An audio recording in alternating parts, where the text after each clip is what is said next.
Hi guys, Bill again, with my take on building a gaming PC. Now first of all, it's not some kind of sorcery. People have been doing this for years. I mean, my first PC build was back in '84, taking my ZX Spectrum, the memory pack, the power supply and assorted other bits and clagging them into a full travel keyboard. Now, things have moved on a bit since then. Nowadays the parts are factory tested, they're intended for enthusiast build, and they come with extended warranties, irrespective of which or even how many PCs you stick them into. Some retailers will even sell you a fitting guarantee. You know, if you break a component while you're putting your system together, they'll replace it for you. So why build one?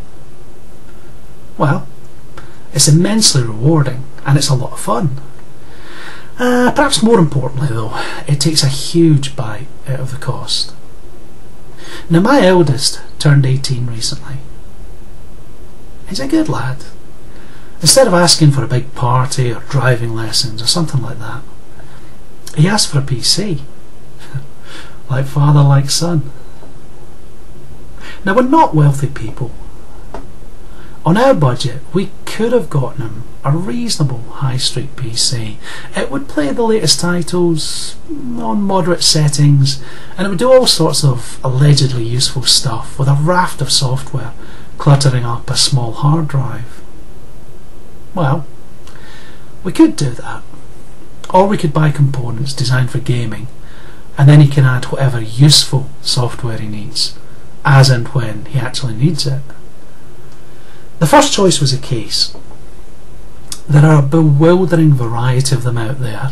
The NZXT Phantom has got the twin advantages of looking great in Blood Angel Red and being very familiar to me because my PC lives in a jet black one.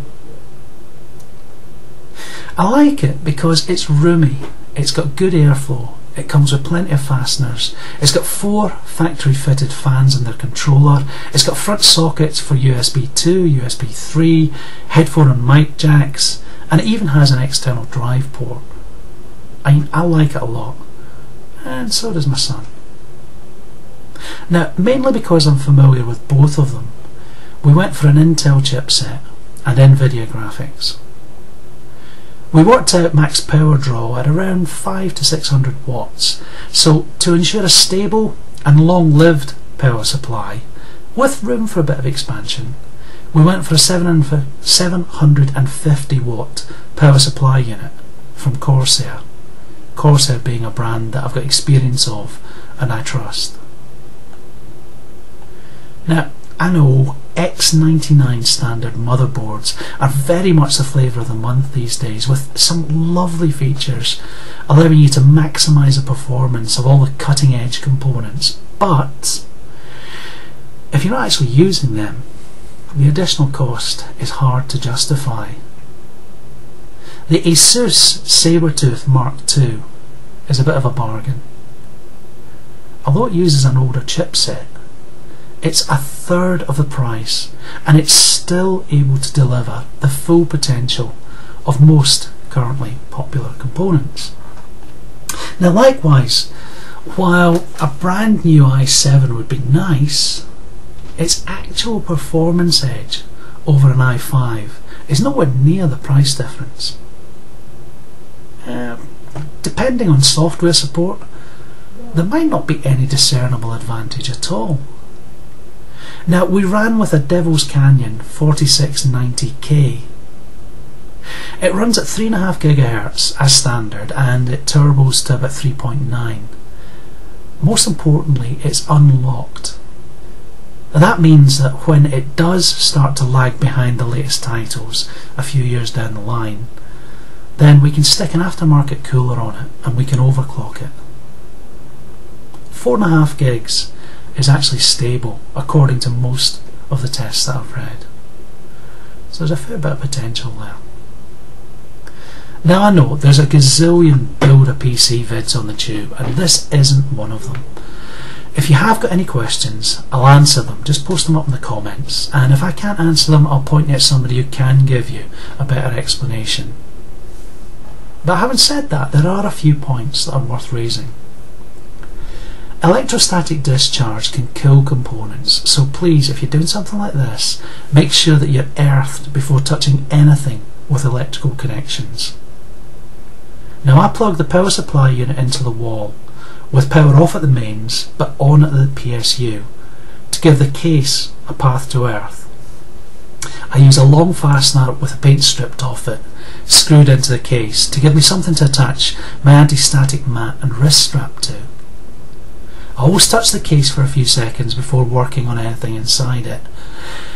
I work on a wooden table, and that wooden table sits on a laminate floor, no carpets near where I'm working.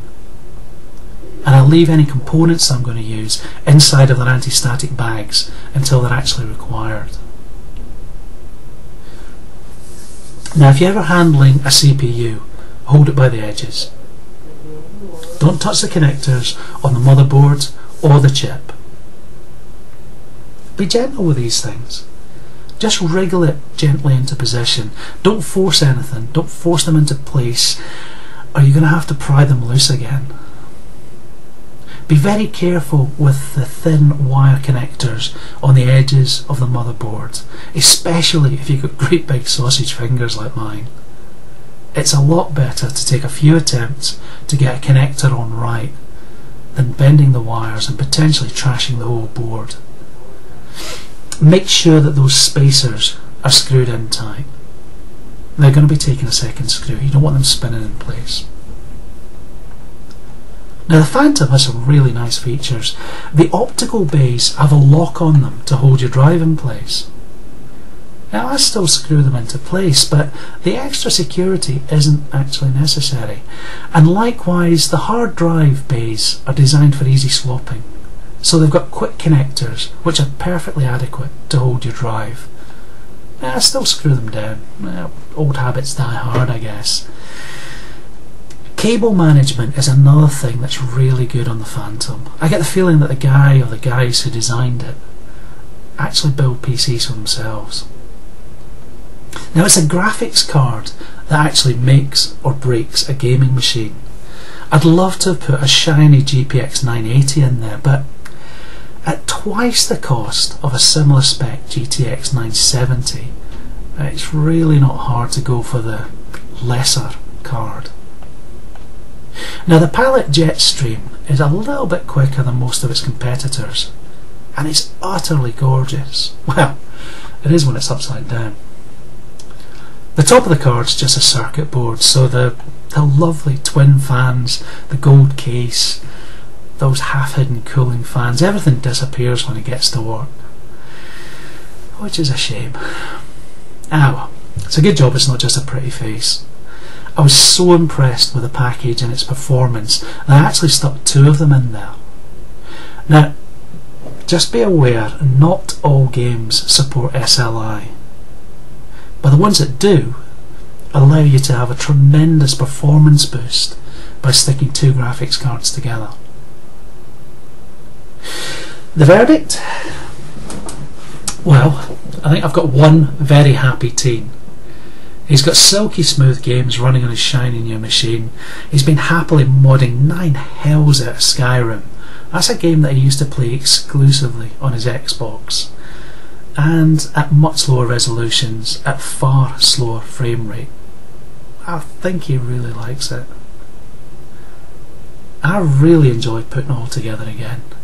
I imagined it was going to be a real chore, you know, like being back in the mob again in a weapon engineering world, but it wasn't. It was an absolute delight.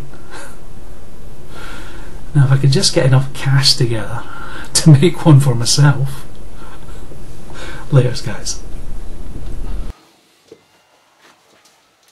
Moment of truth, buddy. Okay. Clunk. Press the button. Boop. Brrr. Trumble away.